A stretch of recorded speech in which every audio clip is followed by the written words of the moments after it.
सारा क्षणिक है और आत्मा एक नित्य है।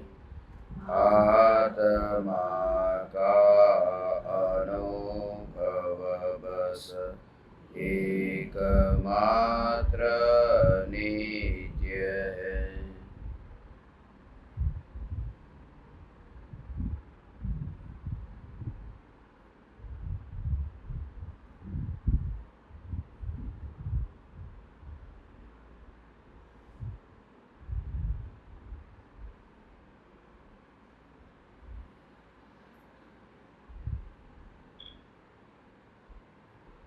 पहली शंका।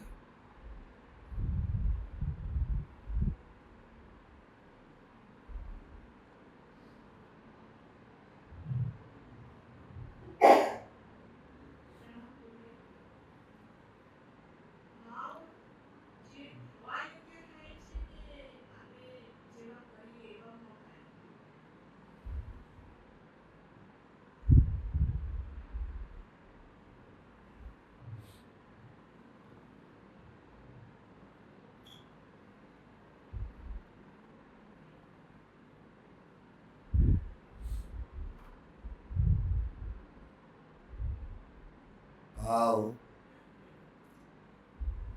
होने योग्य होते हैं या फिर हमारे करने से होते हैं, यह प्रश्न है।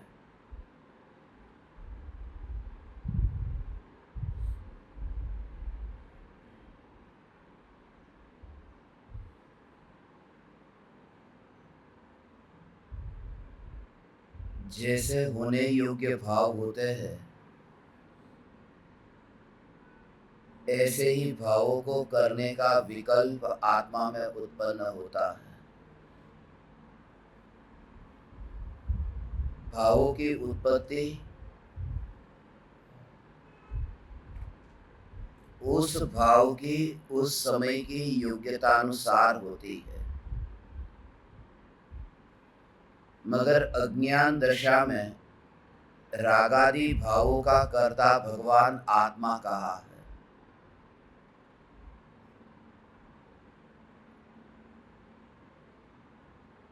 समय सार का कर्ता कर्म अधिकार है, जिसमें एक प्रश्न है कि रागादि भावों का कर्ता कौन है। तो उसमें यह बताया कि अज्ञानी रागादि भावों का कर्ता है और ज्ञानी रागादि भावों का कर्ता नहीं है। बोले ये दोनों के लिए इतना भेद क्यों? फिर कहते हैं कि अज्ञानी रागादि भावों का कर्ता है क्योंकि वह मानता है कि मैं रागादि भावों का कर्ता हूं, और ज्ञानी रागादि भावों के कर्ता नहीं है क्योंकि वे मानते हैं कि मैं रागादि भावों का कर्ता नहीं हूं। तो फिर पूछा कि सिर्फ मानने से ही हो जाता है? अज्ञानी रागादि भावों का कर्ता अपने को मानता है इसलिए वो करता है, और ज्ञानी रागादि भावों का कर्ता अपने को नहीं मानता है इसलिए वो करता नहीं है। तो अज्ञानी कहता है फिर मैं भी ऐसा ही मानने लगूं कि मैं भी रागादि भावों का कर्ता नहीं हूं, तो क्या अकर्ता हो जाऊंगा? फिर ये कहा कि हाँ, तू रागादि भावों का कर्ता अपने को नहीं मानेगा तो अकर्ता हो जाएगा, क्योंकि रागादि भाव का कर्ता जब नहीं मानेगा तो तू ज्ञानी हो जाएगा, और ज्ञानी तो अकर्ता होता ही है। ये जो गहरा रहस्य है कि जो रागादि भावों का कर्ता अपने को मानता है वह कर्ता होता है, और जब अंतर्मुख होता है तो रागादि भावों का कर्ता नहीं रहता। इसलिए परम कृपालु देव ने यह कहा कि दोनों में भाव कर्म निज कल्पना माटे चेतन रूप। ये भगवान आत्मा में जो उत्पन्न होने वाले भाव है, भाव कर्म माने ये मोह राग द्वेष के सभी भाव, वो चेतन है। और समय सार कहता है रागादि वर्णादि जड़ भाव है। तो कृपालु देव को ये सिद्ध करना है कि ये आत्मा की एक समय की पर्याय होने से ये चेतन है, और समय सार में ये सिद्ध करना है कि दृष्टि के विषय में ये राग नहीं है, इसलिए ये जड़ है, क्योंकि जड़ कर्म के उदय के निमित्त से होते हैं, इसलिए ये जड़ है। ऐसे अज्ञानी रागादि भावों का करता है। अब वास्तव में देखें तो अज्ञानी रागादि भावों का करता होता और वह मानता तो सम्यक दृष्टि होता। ये रागादि भाव का करता है और वह मानता भी है कि रागादि भाव का करता मैं हूं, तो सम्यक माना ना, सच्चा माना। मगर गहराई से देखो तो वो रागादि भाव का करता अज्ञानी भी नहीं है, अज्ञानी भी रागादि भाव का करता नहीं है, और वह मानता है, इसलिए तो मिथ्या दर्शन होता है, झूठी मान्यता होती है। मगर रागादि भाव का करता अज्ञानी नहीं है, उसका मतलब क्या कि वो जो त्रिकाल ध्रुव चैतन्य तत्व है, उस तत्व की तुलना में ये रागादि भाव जो है वो बाहर है, उसका कर्ता भगवान आत्मा नहीं है। जड़ कर्म के उदय से होने वाले ये भाव होने से उनका कर्ता आत्मा को नहीं कहा। अब ये क्रोध का कर्ता आत्मा है, जो आत्मा में क्रोध उत्पन्न होता है उसका कर्ता आत्मा में ही हुआ है, तो उसका कर्ता आत्मा है कि हाँ आत्मा है। वर्तमान में अज्ञानता है तो आत्मा ही ये सब करता है। यदि आत्मा करता है तो आप क्रोध करो, मैं आपको एक बार बोलूं, 2 बार बोलूं, 3 बार बोलूं, आप क्रोध करते ही नहीं।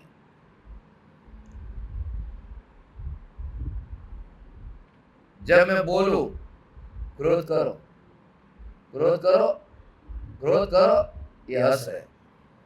जब क्रोध करने के लिए बोलता हूं तो हंस रहे, और जब उनको क्रोध आता है और रोकता हूं कि मत करो, बोले छोड़ दो आज तो मैं उसे नहीं छोड़ूंगा।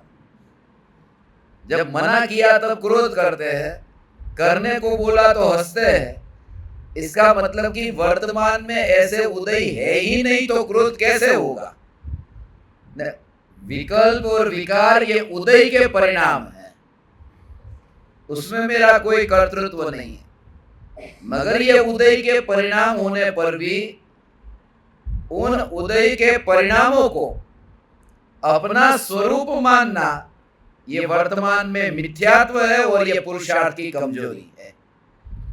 ज्ञानी को भी ये पूर्व कर्म के उदय से रागादि विकारी भाव उत्पन्न होते हैं, मगर उन्हें अपना स्वरूप नहीं मानना ये ज्ञानी का पुरुषार्थ है।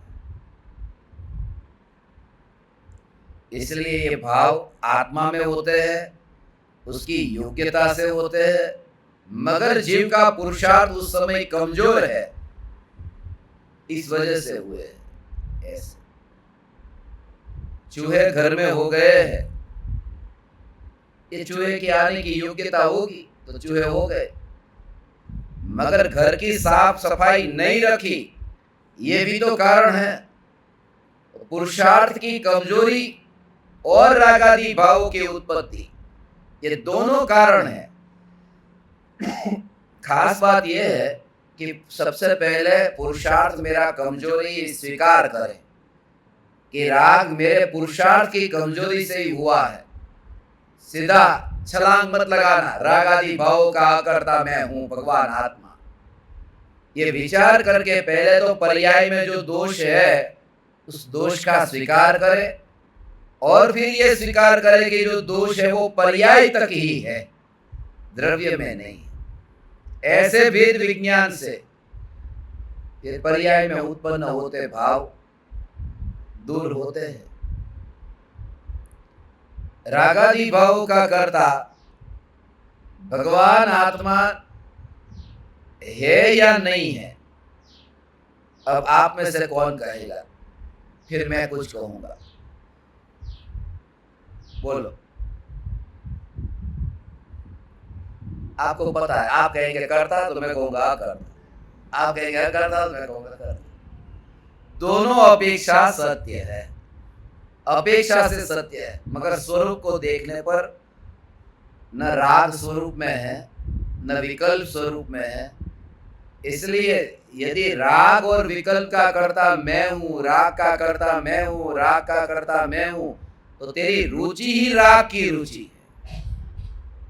इससे भी पता चल जाता है, इन्होंने जो प्रश्न पूछा उससे, कि वो कहां पर है अभी।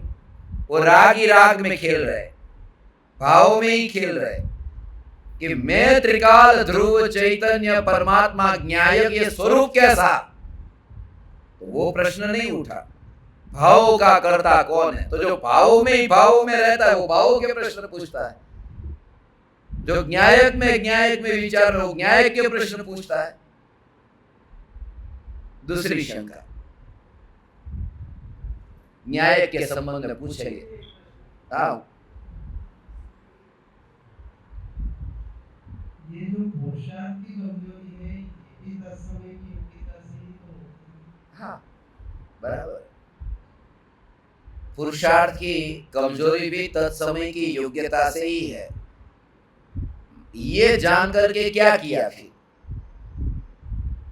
ये जान करके स्वच्छंदी नहीं होता, ये पुरुषार्थ की कमजोरी भी उस समय की योग्यता में, ये क्रमबद्ध पर्याय में, दूसरी भाषा में कहूं तो।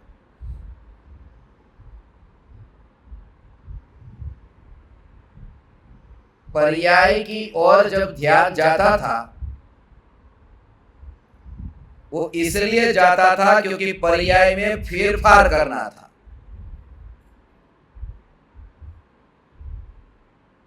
अब पड़ोसी के घर में ध्यान जाता ही नहीं है कि फर्नीचर कैसा रखा है, क्या है, क्योंकि मुझे वहां पर जाने की जरूरत नहीं, फेरफार करना नहीं है, तो विकल्प भी आता नहीं है। तो भाव भी वहां पर अपने जाते हैं जहां फेरफार करना है। थिएटर में जब पता चला कि ये रील के अंदर जो दृश्य आने वाले हैं वो क्रम से क्रमबद्ध आने वाले हैं, ये पता चल जाए तो उसकी ओर ध्यान देना बंद कर दे कि ये सब अपने आप ये परिणमन होगा, तो अब मुझे मेरा ध्यान वहां पर लेकर जाने की जरूरत नहीं है। ये पर्याय क्रमबद्ध है, भाव पुरुषार्थ की कमजोरी से होते हैं, वो भी क्रमबद्ध है, वो भी क्रमबद्ध है। इसलिए तो ये क्रमबद्ध पुरुषार्थ लिखा कि पुरुषार्थ भी क्रमबद्ध है और पुरुषार्थ की कमजोरी भी क्रमबद्ध है। मगर वो क्रमबद्ध है ना, वो क्रमबद्ध तो पर्याय है। ये जान करके ये पर्याय मेरा स्वरूप नहीं, वहां से ध्यान हट जाए और द्रव्य में ध्यान जाए, अब मुझे वहां कुछ करने जैसा नहीं है, क्योंकि सब क्रमबद्ध है, मगर ध्यान वहीं पर ही रहता है, क्योंकि अभी भटकना लिखा है, ये भी क्रमबद्ध है। ऐसा कोई कहेगा कि ये राग का विकल्प पर्याय में होगा, वो क्रमबद्ध है ना, ऐसा प्रश्न भी उसे ही होता है जिसका भटकना अभी बाकी। ये भी हो कि सब क्रमबद्ध है तो होने दो, ऐसा होने दो, ऐसी स्वच्छंदता वाला, तो वो भी उसे ही ये भाव आता है। माने भविष्य में जो होना है उससे पूर्व उसको ये भाव ऐसे आए बिना नहीं रहते, ऐसे ही भाव आते हैं।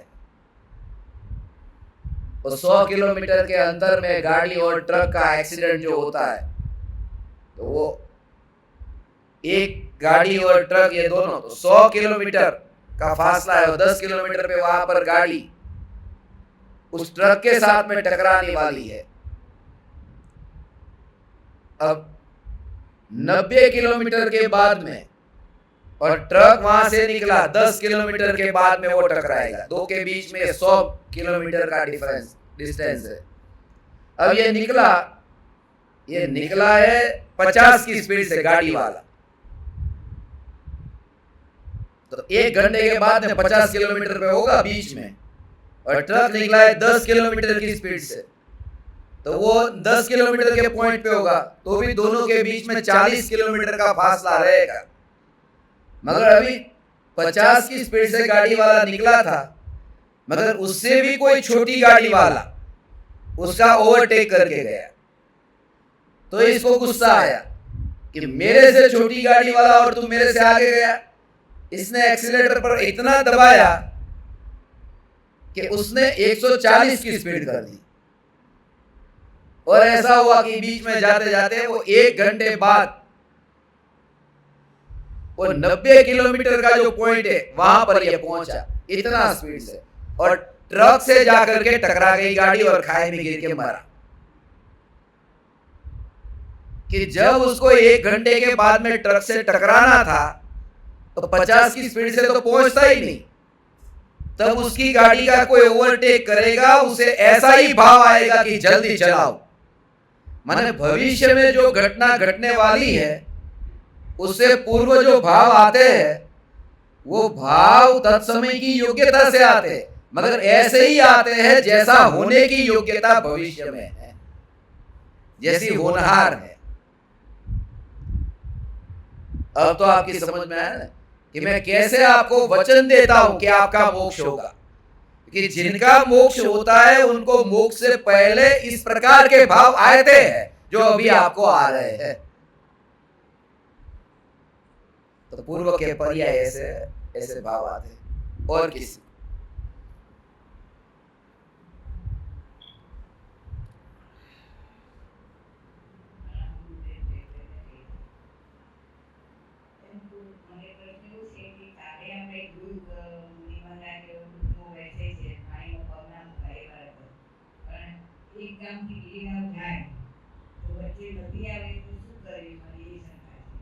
तो न जाए, એ ગામમાં જ રહે, બીજે ગામ ન જાય। એ ગામ જ રહે, પછી બીજા ગામમાં ન જાય, ત્યાં ને ત્યાં પછી ત્યાં સ્થાયી થઈ જાય। પણ હવે બધે પછી બોટે ન આવતી હોય ને, પણ પછી બધે પાછું એટલું પાણી ન હોય ને કે પગ મૂકીને જવાય એવું ડૂબાનું, પછી તરતા ન આવડતું હોય મુનીને તો પીછીને કમંડળું ક્યાં મૂકે? આમ એક બાજુ પીછીને એક બાજુ કમંડળ કરીને તો તરે ન ચાલે। એ વાંધો નહીં, તમારો ભાવ આવ્યો, સારી વાત છે। તો પણ તમને કહું એનું ये भावलिंगी मुनि, वो तो नियम है कि पानी के ऊपर मुनि पैर नहीं रखते। ये अब हमारे जैसे लोग भी वो पानी के ऊपर पैर रखते हैं तो भी कितना पाप लगता है, बोलते हैं ना। ये तो मुनि है ना, जब मुनि धर्म अंगीकार किया यहाँ तो गड़बड़ हो जाएगी। ये कि आप पानी में पैर रख करके फिर बोले चल सकते हैं, मगर सबसे बड़ी गड़बड़ ये होगी कि 4 हाथ जमीन देखनी थी, यहाँ जमीन तो दिखती नहीं, पानी दिखता। 4 हाथ जमीन देखेंगे कैसे? वहां तो जमीन ही नहीं दिखती। इसलिए मुनिराज अपने नियम का दीक्षा छोड़ देंगे, मगर मुनि धर्म के साथ में तो कोई खिलवाड़ नहीं। वो इतनी दृढ़ता तुम्हारे अंदर भी इतनी दृढ़ता आ जाए कि मुनि धर्म के नियम यदि नहीं पाले जा रहे हैं तो स्वीकार करता हूं कि मैं गृहस्थ हूं, मगर झूठी दीक्षा का पालन मैं नहीं करूंगा। और ये कोई आज के जमाने में तो अभी तो नजर के सामने दिखता है, ऐसी कौन सी जरूरत पड़ जाती है कि उस गांव में जाना पड़े। उस गांव का राग इतना क्यों है कि उस गांव में जाना पड़ रहा है, और अपने व्रतादि को छोड़ करके। इसलिए मुनि दूसरे को खुश करने के लिए कि इसने आमंत्रण दिया है, कल जाकर के फिर ये भी करेंगे कि विमान में बैठ करके चले जाए।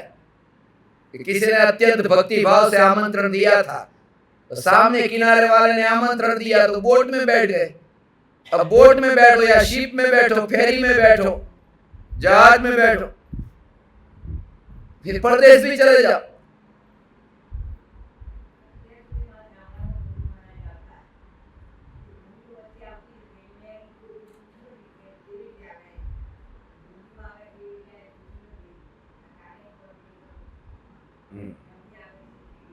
ના બહુ સારું થયું.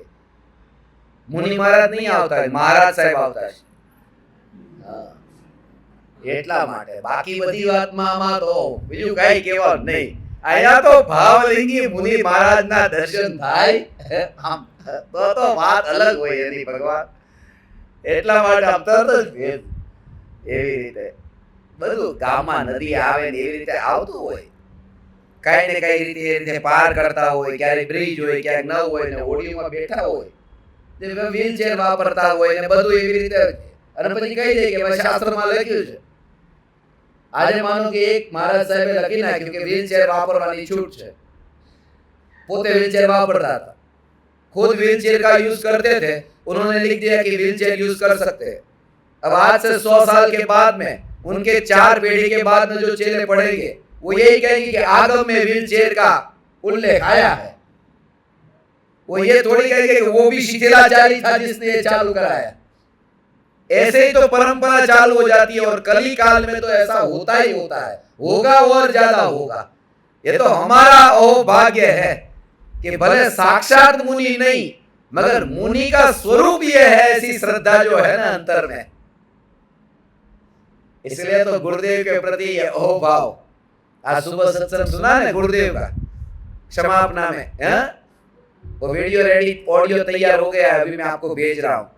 सुबह का भी और ये 9:42 वाला भी गुणों के भेद को छूता नहीं है. ये दोनों 6 बजे वाला और 9:42 ये दोनों तैयार किए. अभी दोपहर में बैठ करके इनको, इनके साथ में बैठा था कि आज ये करके इनको भेजूंगा. आज सोया नहीं हूं दोपहर में, तुम्हें जगाने के लिए सोया नहीं. मगर हो गया. अभी प्रवचन के बाद में, सत्संग के बाद में आपको भेजूंगा. क्योंकि तात्कालिक यदि वो सुनेंगे उसका रिवीजन होगा ना तो अहोभाव आएगा, ऐसा अहोभाव आएगा.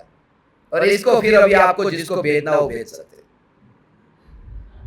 इसको भेज सकते. ये मेरी आज्ञा है, भेजो. गुरुदेव का तो सारी दुनिया को भेजो, सब जगह भेजो कि लोग जाने कि पूज्य गुरुदेव श्री काजी स्वामी और परम कृपालु देव जिनका जीवन क्या था, जो खाली वो कपड़े से ही पहचान जो करके रखी है और वस्तु स्वरूप की निरूपणा जो उन्होंने की. अभी तो 3 सत्संग और होंगे, आज रात को और कल 2, उसमें तो और खुलेगा कि गुरुदेव कौन थे. ऐसे. और तब तुम पाओगे कि तथाकथित मुनि महाराज के चरणों में झुकने से गुरु की निश्रा में खाली बैठे रहना ज्यादा बेहतर है. गुरुदेव की निश्रा में ऐसे.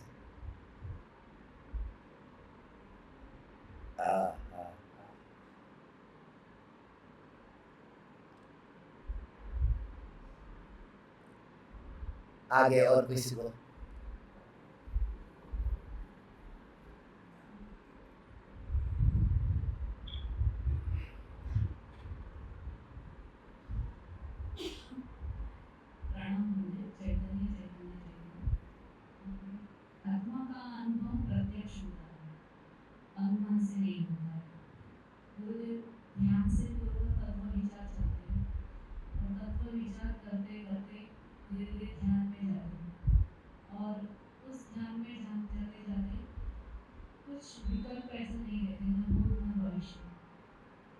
भीतर से एक रस आने लगता है, एक आनंद की लहर का भी फील होता है.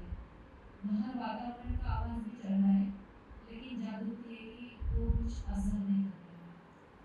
तो इस अवस्था तक रहते हैं, इस अवस्था से आगे जाने के लिए, कि उस यात्रा से आगे जाना है, तो वो आगे जाने के लिए बीच में कुछ पकड़ है कि जो ऐसे कि अपनी मस्ती में आ गया कि अभी मुझे उस मस्ती में कुछ पता ही ना चले.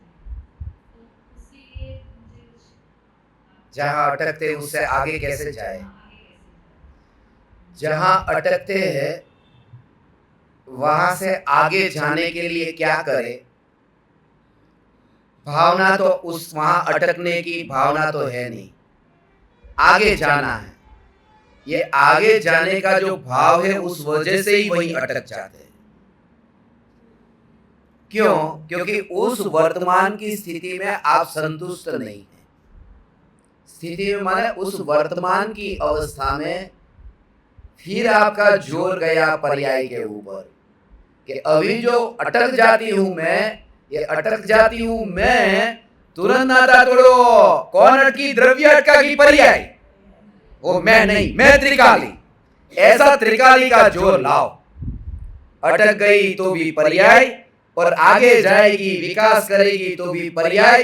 मैं ध्रुव ध्रुव ध्रुव का जोर, और ये ध्रुव का जोर ये कोई आकाश में नहीं आता, वो पर्याय में आता है। इसलिए उस पर्याय में परिणमन हो गया, वो जानने रूप परिणमन हो गया। वो जानने पर्याय की रुचि, उस पर्याय की रुचि, पर्याय को पूरी तरह से अर्पण कहा किया द्रव्य में। ये नमक के पुतले को पुतले के रूप में रखना चाहा है, नमक के पुतले का विकास कराना चाहा। ये नमक का पुतला कैसे फैल जाए? नमक का पुतला ज्यादा से ज्यादा मैं फैलाऊं, तो एक परमाणु को ऐसे कर करके कैसे कैसे पूरी दुनिया में फैला दूं, कहीं जितना ज्यादा विस्तार हो। ये कुछ नहीं, खाली पानी में डाल दे ऑटोमेटिक फैल जाता। वो पुतले को टच करके नहीं फैलाना था, सिर्फ पानी में जाता तो ऑटोमेटिक फैलता। ये पर्याय को विकास नहीं करना है, वो पर्याय द्रव्य में स्थिर होती है तो विकसित होती है, मगर वो साहस चाहिए कि ये पर्याय द्रव्य में जब ढली तब पर्याय का रस रखे बिना वो पर्याय द्रव्य में ढली। उस समय वो जो कहते हैं ना गायब हो जाने की कला, उस समय आपको पता नहीं चलता, बाहर में आवाज होती, वो कुछ भी पता नहीं रहता, समय का पता न चला, आसपास कौन है वो पता नहीं चला, दिन रात का पता न चला, और विचार चलता रहा मैं चैतन्य चैतन्य चैतन्य, यहां तक कि शरीर की स्थिति तक का भी पता न चला। शरीर बैठा है, लेटा है, शरीर कमरे में है, बाहर है, कुछ भी नहीं, और ये विचार चल रहा है। यदि आपकी ये स्थिति जिस तरह से मैं सुनता हूं, सम्यक दर्शन की प्राप्ति से पूर्व ऐसे विचार जो आते, बहुत निकट काल में सम्यक दर्शन होना हो तो ऐसी स्थिरता होती है कि अब पता भी नहीं, उसकी ओर लक्ष्य हट गया, जोर हट गया, आवाज आती है उसका मैं स्वीकार कर लूं, इतना भी भाव नहीं, पता ही नहीं चला। ये विचार और चिंतन ऐसा चल रहा था, मगर विचार जब चल रहा था, वो विचार के साथ में विचार की यात्रा थी, पर्याय के साथ में पर्याय चल रही थी, ध्रुव में होकर के स्थिर नहीं हुई थी। इस वजह से ये हुआ। इसलिए भगवान ये पर्याय जब ध्रुव चैतन्य परमात्मा में ढले, ये सब थियोरी रहती है, उस थियोरी में वहां पर मत जाना। साहस जो आप परमात्मा हो को मैं कहता हूं, वो साहस का भाव ये है कि मैं द्रव्य, हिसाब मत लगाओ, मैं द्रव्य मैं द्रव्य मैं द्रव्य। ये जो द्रव्य कार्य हो रहा है होने दो, कार्य पर्याय में ही हो रहा है। ये जो द्रव्य का निश्चय हो रहा है, ये निर्णय हो रहा है, ये पर्याय में ही हो रहा है, मगर ये पर्याय में हो रहा है उस समय मैं ही द्रव्य हूं, मैं त्रिकाल। उस समय त्रिकाल का भाव क्या कि एक समय की पर्याय, उस समय स्वयं की चैतन्य सत्ता का विस्तार अनादि अनंत, ऐसा भाव। जैसे तुम्हें अभी यहां सुबह, दोपहर और शाम, ये तीनों काल में अभी कैसा है कि सुबह में था तो विस्तार सुबह में था, शाम को मैं रहूंगा और वर्तमान में हूं, और ये तीनों अलग अलग नहीं है। अंतर में वो जो जितनी दृढ़ता है ना, भूतकाल की जैसी दृढ़ता है, ऐसा कि भूतकाल में बचपन में जो मैं था वही यहाँ जवानी में और वही बुढ़ापे में। वो रमेश का नाम बदल नहीं गया, बच्चा था तो रमेश था, युवान भी रमेश और वृद्ध भी रमेश। वो अवस्था में वो मनुष्य वही है। तो मनुष्य की जैसे कांस्टेंट ऐसी नित्यता दिखाई दे, सुबह जो था वही मैं हूं, ऐसे ही सुबह तक सीमित न रखे, वो शुरुआत हुई। यहां तो ये कि जिसकी शुरुआत नहीं है, ऐसी सत्ता अनादि अनंत, जो पूरा त्रिकाल सत्ता स्वरूप ये चैतन्य, ऐसा अनादि अनंत, ऐसा ये भगवान। और उसमें जो भाव से भीग करके उस समय आपका विचार चल रहा है, पूरा द्रव्य का जोर, द्रव्य का पूरा जोर कार्य पर्याय में, मगर पर्याय का विचार कहां है तेरे को अभी, कि पर्याय में परिणमन हुआ, पर्याय निर्णय करती है, निश्चय करती है। जब तूने ये विचार किया कि सुबह दोपहर शाम, माने आज पूरे दिन भर मैं, आज पूरे दिन भर ये मैं, आज पूरे दिन भर मेरा होना कहां है, आज पूरे दिन भर मेरा होना यहां पर है, ये पाथावाड़ा में। ये कब अभी मुझे विचार आया कि आज मेरा पूरा दिन भर होना यहाँ पाथावाड़ा में है। ये विचार मुझे अभी आया 4 बजे। अगर 4 बजे जो ये विचार आया कि पूरे दिन भर रहना पाथावाड़ा में, वो 4 बजे का तो विकल्प नहीं आया कि कितने बजे ये विचार आया कि पूरे दिन भर। ऐसे ही एक समय की पर्याय में जो अनुभव होता है, एक समय की पर्याय में जो श्रद्धा की मोहर लगती है, उसका विकल्प ही नहीं है। वहां जोर त्रिकाली पर जोर है और वो कार्य वहां पर्याय में हुआ। ये तो साहसी का काम है। वो माने द्रव्य का ही जोर करके जो विचार और चिंतन हो ना, साधक वो पर्याय को बीच में नहीं लाता। इसलिए कहा ना, पर्याय की वकालत छोड़ दे।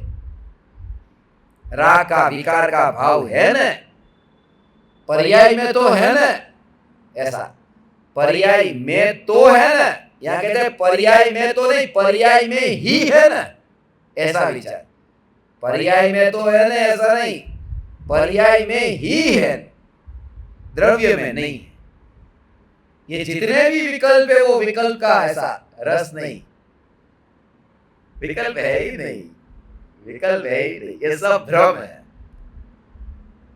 ऐसा है या सत्ता मात्र पर ऐसा जोर, ये ध्रुव चैतन्य सत्ता पर जोर। ये पूरा पूरा वस्तु स्वरूप न समझे ना, तो ऐसा गड़बड़ ऐसी होती है। राग का कर्ता आत्मा है, मगर स्वरूप की ओर दृष्टि करने के लिए जब तू तत्व विचार करता है, तब ये कुछ भी नहीं है। वहां छोड़ उसको, निर्दयता से उसको छोड़। एक और पूरा नहीं हुआ, वो राग का विकल्प, उसका कर्ता आत्मा है, बस वहां अटकना मत, आगे और है ऐसा। वो कहते हैं ना, हे भगवान अब तो उठा ले। अभी यही विचार चल रहा है, हे भगवान तू अब उठा ले, मुझे नहीं, मेरे पास में बैठा है उसको।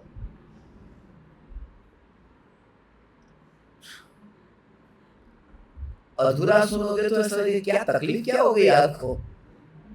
हे भगवान तू उठा ले, मेरे पास में बैठा है उसको, ऐसा। मैं इनको बहुत कहता हूँ साथ में बैठ, हे भगवान उठा ले, बोले ऐसा क्यों बोलता है, मतलब मेरे पास में बैठे उनको बोले। अंदर में ये चैतन्य सत्ता का जब दर्शन वाला विचार आया ना, वहां कोई है ही नहीं, कुछ भी नहीं है। ये सब पूरे विकल्प, राग द्वेष कुछ भी दिखता ही नहीं है। ये सब ऐसा लगता है ये झूठ है, सत्य कुछ और है। सत्य ये एक चैतन्य है। ऐसा हमारे वहां पर एक घटना मुझे स्मरण में आई। भावनगर में एक आदमी था, मुझे बापूजी बचपन में बताते थे कि चुनाव के टाइम पे वो बहुत बड़ा पॉलिटिशियन था, मगर उसके पास में बहुत चालें थी। तो वो चुनाव का प्रचार करता तो सभा अपने घर में बुलाता। तो घर में जब सभा बुलाता तो उसका माइक है ना, वो माइक स्ट्रीट में सब जगह रहता और घर में वो बोलता, जैसे तुम बोलते हो वैसे ही।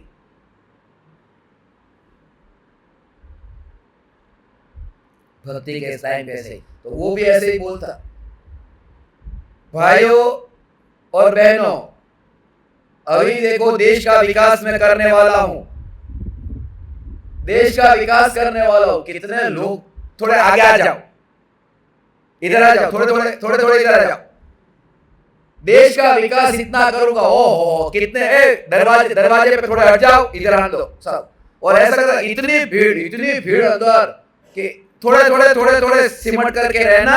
आज के दिन ये 2 घंटे की सभा है, मगर आप सब ऐसे ही रहना। देश का हित करके ही रहूंगा। अरे भाई थोड़ा और आगे आ जाए, पीछे इतने लोग खड़े, ऐसा करके देश का हित करके ही रहूंगा, देश का हित। और अंदर अकेला रहता कोई होता है।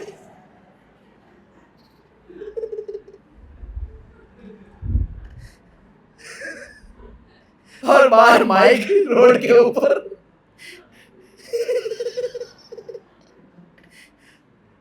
पूरे, इनको पता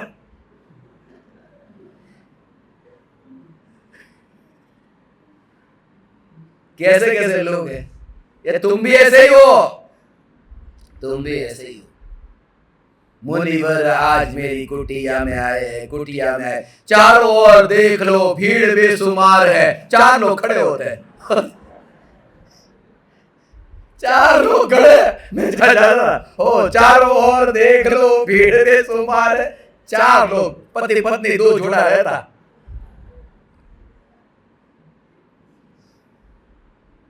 मगर जब मुझे ये पता चला, ये विचार आता हो, वो पॉलिटिशियन से ये विचार आता।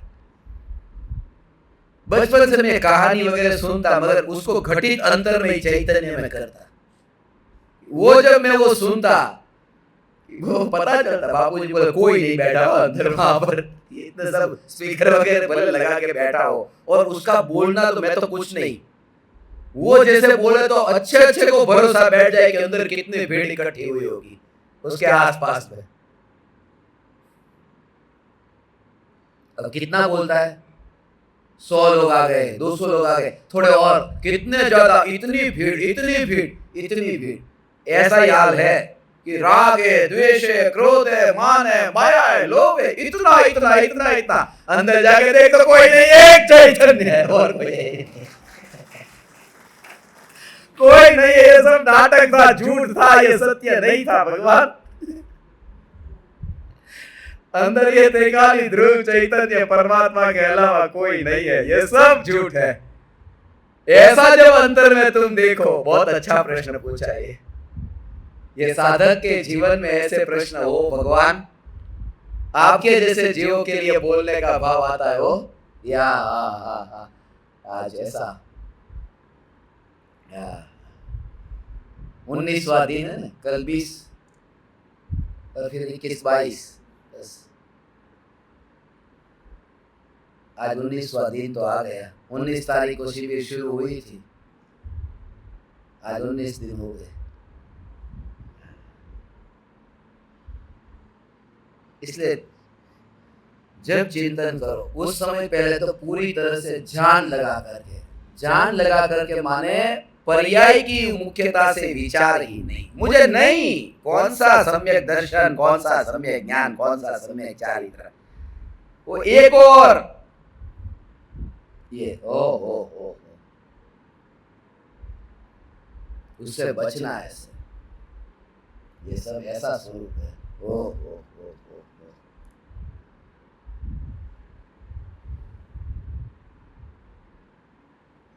तभी एक व्यक्ति को सिर दर्द हो रहा था, आया नहीं प्रवचन में, सिर दर्द हो रहा था। उसने मुझे कहा कि ये दवाई मेरे पास में है, ये दवाई मैं ले लूं? यहाँ बहुत अच्छी दवाई है, लेकिन मैं अक्सर लेता हूँ सिर दर्द के लिए, जुकाम के लिए, बुखार के लिए एंटीबायोटिक है। 4 घंटे में नींद आती है, 4 घंटे तक, और आराम हो जाता है।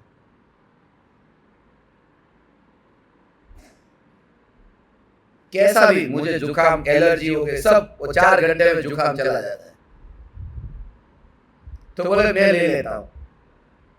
वो लेने के लिए जा रहे, बोला रुको, बोले क्या हुआ, दवाई सब ठीक है, एक्सपायर डेट देखो पहले। अब एक्सपायर डेट का जो लिखा रहता है वो पूरा साफ हो गया है, कुछ है ही नहीं वहां। तो बोले अब क्या करूं, लूं कि या नहीं लूं?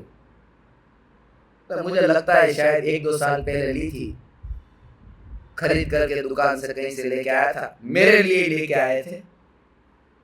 बोले मैं उसको उपयोग में कर लूं। हाँ, मगर उसका साइड इफेक्ट हो सकता है।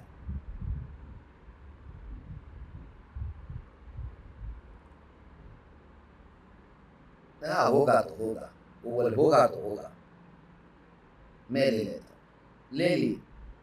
अब क्या हो रहा होगा पता नहीं।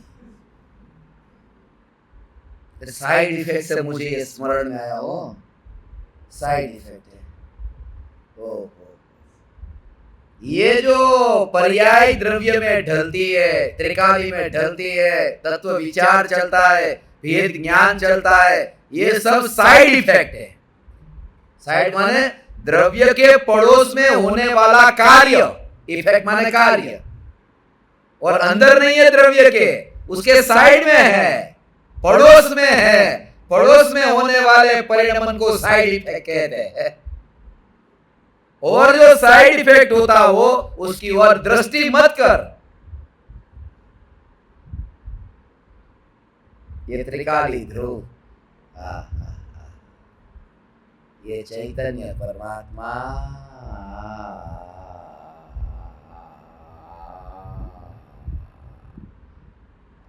एक ऐसा पूर्ण व्याप्त त्रिकाल, ऐसा पूर्ण व्याप्त त्रिकाल का भी भेद का विकल्प नहीं बनना, ये भी भेद हो गया।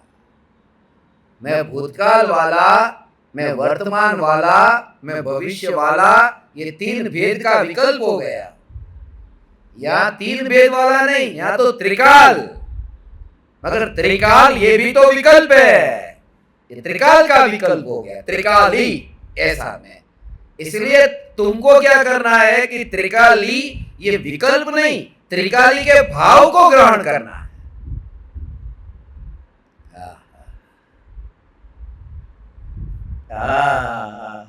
त्रिकाली के भाव को ग्रहण करना है भगवान। आत्मा कार्य फिर पर्याय में होगा। वो भाव को ग्रहण किया जिसने, त्रिकाली के भाव को ग्रहण किया, उसका पता कैसे चलेगा? उसको नापने का ये उपाय है, उससे पता नहीं चलता। एक तो निराकुलता रूप शांति, और साथ साथ में ये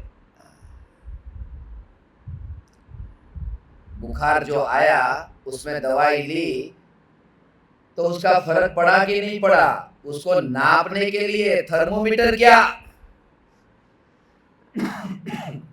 तो थर्मोमीटर ये कि पर्याय में जो कार्य हो रहा है वो पर्याय की महिमा मर गई, वो उसका थर्मोमीटर है। ध्रुव का, त्रिकाली का भाव जो समझ में आया, तो एक समय का जिसका अस्तित्व ऐसी पर्याय का अहोभाव मर गया, केवल ज्ञान का अहोभाव मर गया, उसे जिसे त्रिकाली ध्रुव की दृष्टि रुचि जगी। अहोभाव त्रिकाली का ऐसा।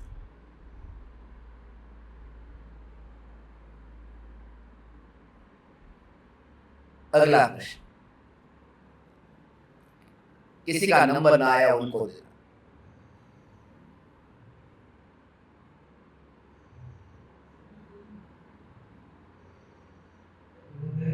छोटा सा एक्सपीरियंस, जब भी कोई मुझसे पूछे अगर ये ऐसा क्या सीखा तूने जिंदगी के बाद, क्या मिलता है, तो यही आता है कि बस 2 चीज आपसे विशेष जो सीखी है, एक अद्वितीय साधना का बोध, और ध्रुव, निकाली ध्रुव के जोर से चैतन्य तत्व विचार, ये कहीं नहीं मिलता बोलते हो, दोनों चीजें। और जब मैं अपनी बेटी के साथ चर्चा करता हूँ बोलते हो, तो वो किसी भी विषय में बात शुरू करती है, और जैसे मैं उससे कहता हूँ कि अच्छा आप ये बता, मैं हूँ कौन, पापा फिर तो कुछ बोलने के लिए ऐसा है। किसी को कुछ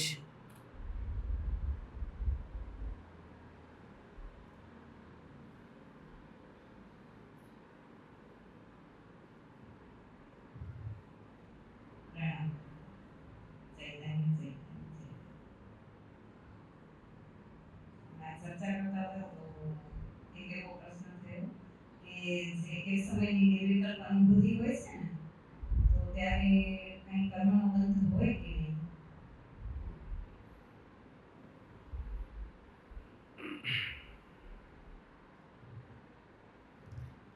निर्विकल्प अनुभूति के काल में नए कर्मों का बंध होता है या नहीं? होता है। निर्विकल्प अनुभूति के काल में भी होता है। जितने अंश में वर्तमान में कषाय का भाव पड़ा है उस संबंधी बंध तो होगा, मगर जो एक कषाय चौकड़ी के उदय का अभाव हुआ है, निर्विकल्प अनुसम्यक दृष्टि के लिए कह रहा हूं, चौथे गुणस्थान में, वहां पर भी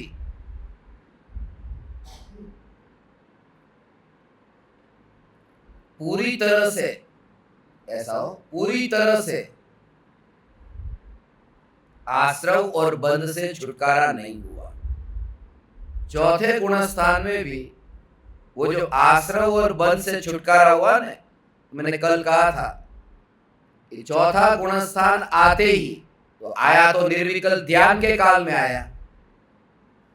तो ध्यान के काल में 4 बजे से लेकर के 4:01 तक ध्यान रहा और फिर 4:01 पर विकल्प हुआ, तो 4 बजे जो सम्यक दर्शन प्रकट हुआ वो निर्विकल्प अनुभूति के काल में हुआ ना। तो सम्यक दर्शन 4:01 पर नहीं हुआ, वो तो 4 बजे हो गया। और ये कहा कि सम्यक दृष्टि को 41 प्रकृतियों का आश्रव बंध नहीं होता है सम्यक दर्शन होते ही, माने 4:01 से नहीं, 4 बजे से ही, क्योंकि 4 बजे सम्यक दृष्टि हो गए तो 41 प्रकृतियों का आश्रव बंध नहीं होता। इसका मतलब ये कि इसके अलावा जो प्रकृति है उसका आश्रव बंध होता है निर्विकल्प अनुभूति में, क्योंकि 4 बजे की बात जब ये कही तब। मगर खास बात ये कि जब वो आश्रव भी हो, बंध भी हो, सम्यक दर्शन प्रकट हो गया ना, बस अब कैसा भी बंध हो,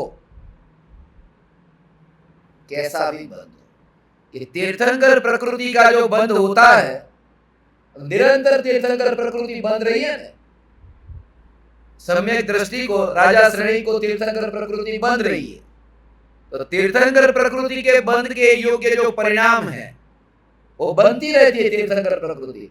और बीच में निर्विकल्प ध्यान में भी लीन होंगे या नहीं 6 महीने के भीतर, तो लीनता भी है, तो उस समय के लिए वो प्रकृति का बंध रुक जाएगा, तो वो कंटिन्यूस बनती है, वो कैसे कहेंगे। इसलिए तीर्थंकर प्रकृति के अलावा भी कर्म तो बनते रहते हैं निर्विकल्प ध्यान के काल में भी, यहां तक कि अरिहंत भगवान को भी कर्म का आश्रय होता है। तीर्थंकर परमात्मा को पूर्ण वितरागी हो गए, वहां पर भी आश्रय होता है। उसको कहते हैं इरियापथ आश्रय। आश्रय 2 प्रकार का होता है, सांप्रायिक आश्रय और इरियापथ आश्रय। सांप्रायिक आश्रय नहीं होता, इरियापथ आश्रय होता है। सांप्रायिक का मतलब कि जो आश्रय हुआ और आत्मा के साथ में फिर वो कर्म बंधे, थोड़े समय के लिए रहे और फिर वो निकल गए, वो आश्रय, वो सांप्रायिक आश्रय। इरियापथ माने जिस समय आए उस समय बंधे, उस समय ही निकल गए, मगर आश्रय हुआ, उसको कहते हैं इरियापथ आश्रय, एक समय का इरियापथ आश्रय। तो प्रकृति बंध, प्रदेश बंध वहां पर भी है, स्थिति बंध और अनुभाग बंध वहां नहीं है। और ज्यादा खतरनाक कौन सा है? अब 4 बात है, प्रकृति, प्रदेश, स्थिति और अनुभाग, क्वालिटी, क्वांटिटी, ड्यूरेशन और रिजल्ट। ये 4 शब्द याद रख लेना, अभी पूछता हूं। क्वालिटी, क्वांटिटी, ड्यूरेशन और रिजल्ट। क्वालिटी माने उसकी जाति, क्वांटिटी माने उसकी संख्या, ड्यूरेशन माने उसका काल और रिजल्ट माने उसका फल।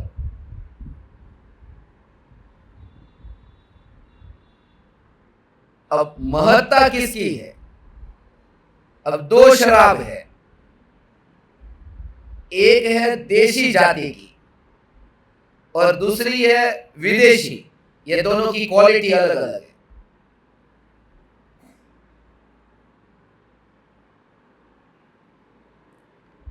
और दूसरा,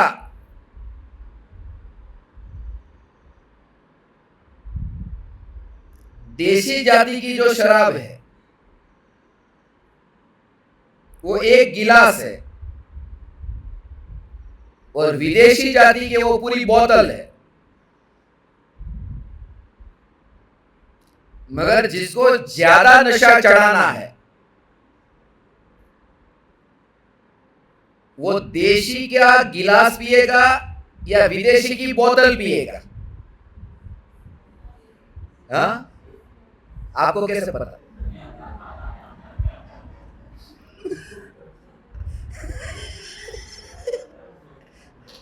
तुम्हें तो पढ़ क्यों पूछो, जो आप तो सचमुच कैसे फंसा देते हैं मेरे को।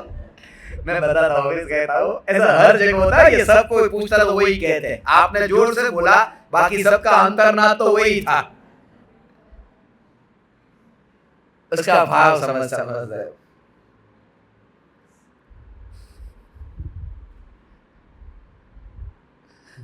विदेशी शराब की बोतल और देशी का तो गिलास भी नहीं होता। हमारे वहां तो कोथड़ी हुई,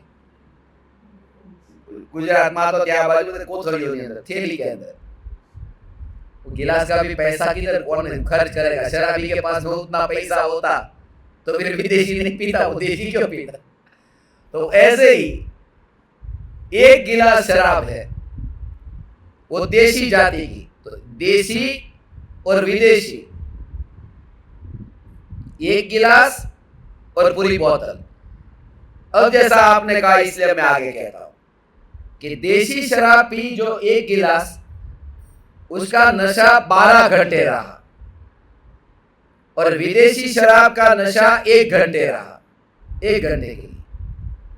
और देशी शराब पी करके इतना बेहोश हो गया कि भोगों को भोगने में मस्त हो गया, तन्मय हो गया इंद्रियों के विषयों में। और विदेशी शराब जो पी वो 1 घंटे तक नशा रहा मगर इतना मदहोश नहीं हुआ। तो ये 4 बात हुई।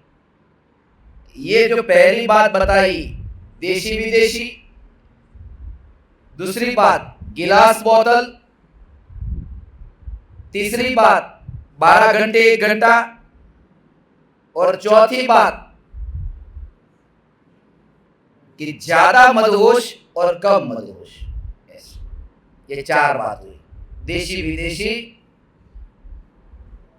गिलास बोतल, 12 घंटे 1 घंटा, और ज्यादा मदहोश और कम मदहोश। ये 4 बात हुई। तो पहली जो बात है वो क्वालिटी, ये दूसरी है वो क्वांटिटी, तीसरी है वो ड्यूरेशन, और चौथा है वो फल। कर्म जो 4 प्रकार के बनते हैं, 4 प्रकार से बनते हैं, उसमें पहले 2 प्रकार क्वालिटी और क्वांटिटी, ये डिसाइड होता है योग से, और ड्यूरेशन और रिजल्ट ये डिसाइड होता है कषाय से। योगों का कंपन कैसा है उसके हिसाब से क्वालिटी डिसाइड होती है, और कषाय का भाव कैसा है, मन वचन काया के निमित्त से आत्मा के प्रदेशों का जो कंपन होता है उसकी बात है वहां। तो वो जो है उसका उसके निमित्त से वहां पर बनता है प्रकृति बंध और प्रदेश बंध, प्रकृति बंध और प्रदेश बंध। और कषाय से बंध होता है स्थिति बंध और अनुभाग बंध।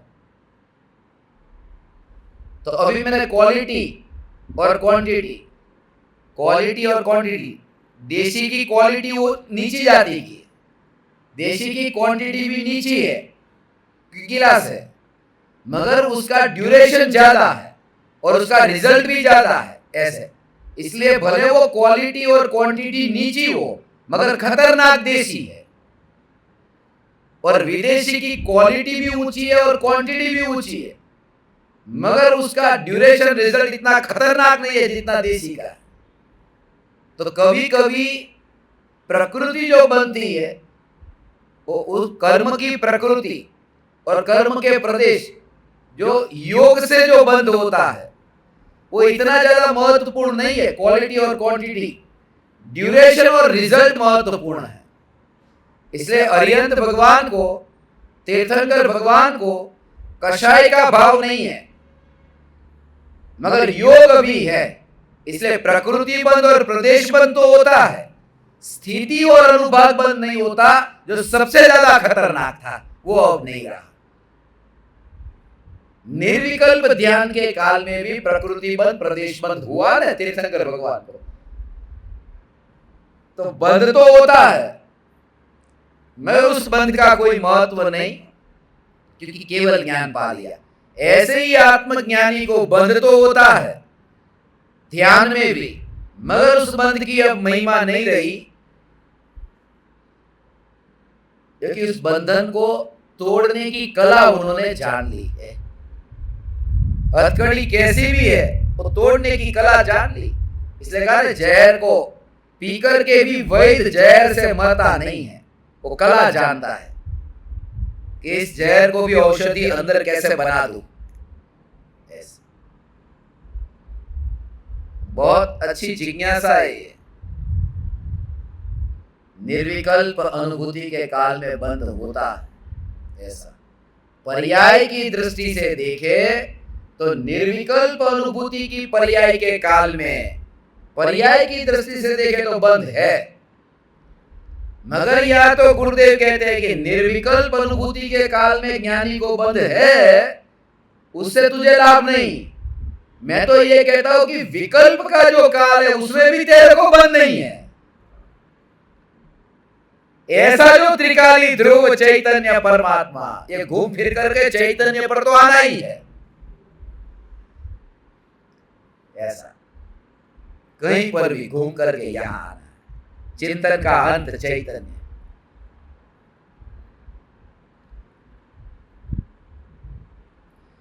याद है वो सत्संग कहा हुआ था, कहा हुआ था रायपुर में, दूर में हुआ था।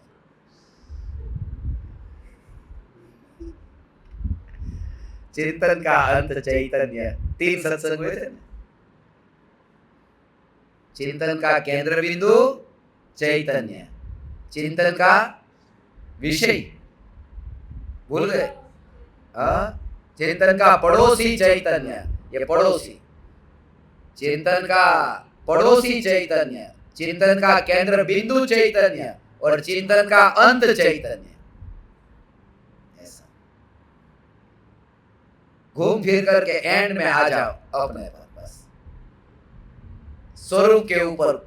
यही तो है गुरुदेव की ये विशेषता थी। कहीं पर भी कोई भी सिद्धांत घटित, कोई भी प्रश्न पूछे ना, ये 3 लोक में ये क्या, कि अर्धोलोक में, ऊर्ध्वलोक में सब वर्णन करे, मगर फिर घूम फिर करके ये 3 लोक में ये जो जितना भी वर्णन है कि आदिनाथ भगवान के बारे में बता, आदिनाथ भगवान को वैराग्य आ गया, नीलांजना की मृत्यु देखी, क्षणभंगुरता का बोध हुआ, वैराग्य आ गया। ऐसे आदिनाथ भगवान क्षण भर में, मगर वो आदिनाथ भगवान से भी महान ये अनादिनाथ है तुरंत।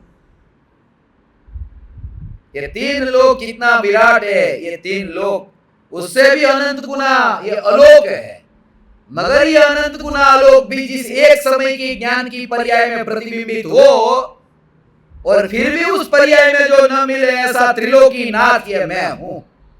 घूम फिर करके यहां 6 द्रव्य का वर्णन करे, द्रव्य गुण पर्याय, तो भी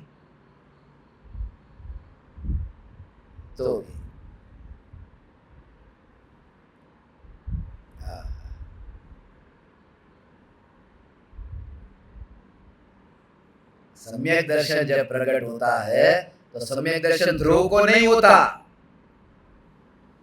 तो पर्याय में होता है। उस पर्याय की निर्मलता जो पर्याय में प्रकट हुई है, वो कार्य भगवान आत्मा नहीं है, वो जिसके कारण से ये पर्याय प्रकट हुई, ये चैतन्य परमात्मा मैं हूं, ऐसा नहीं है। तुरंत फिर कहते हैं भगवान आत्मा सम्यक दर्शन का कार्य तो नहीं है, सम्यक दर्शन का कारण भी नहीं है, क्योंकि जिसके स्वभाव में अकार्य कारणत्व शक्ति है, ऐसा भगवान आत्मा कार्य भी नहीं और कारण भी नहीं।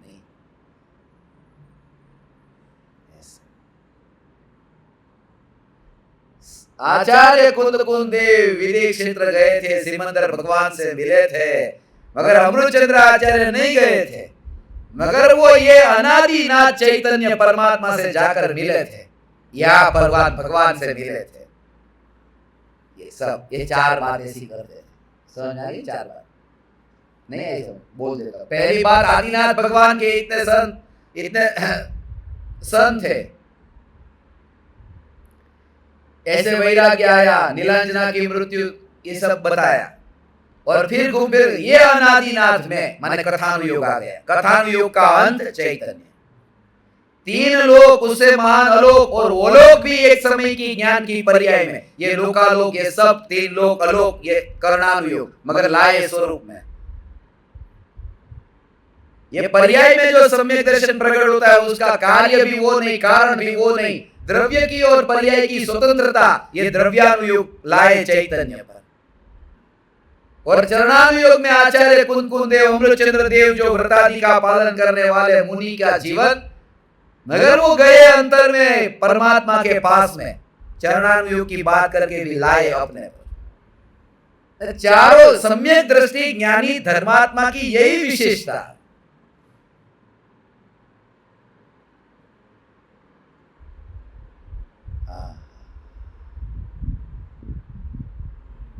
ऐसे है। कभी स्कूल में नहीं जाना है, ऐसे घूम फिर करके, वो तो सिर्फ बहाना था।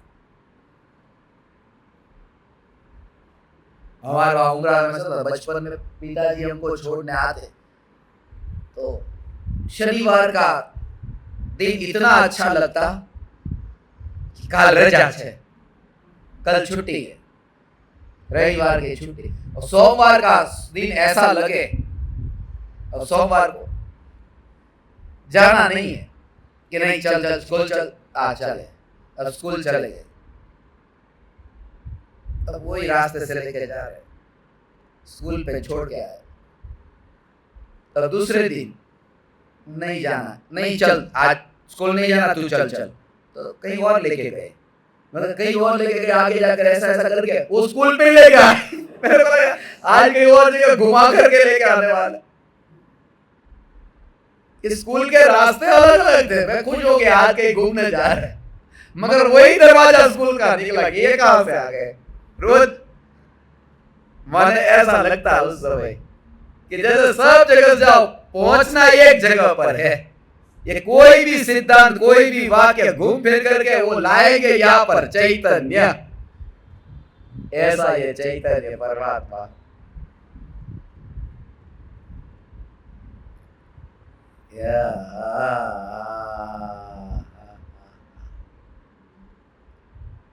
ऐसा स्वरूप है।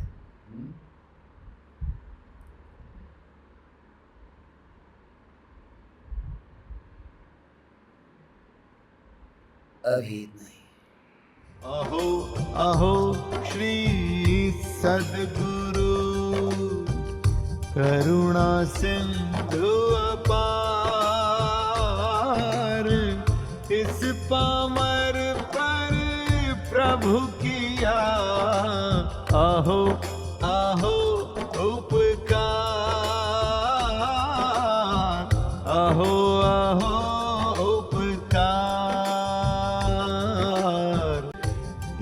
सहित जिनकी दशा वरते देहातीत,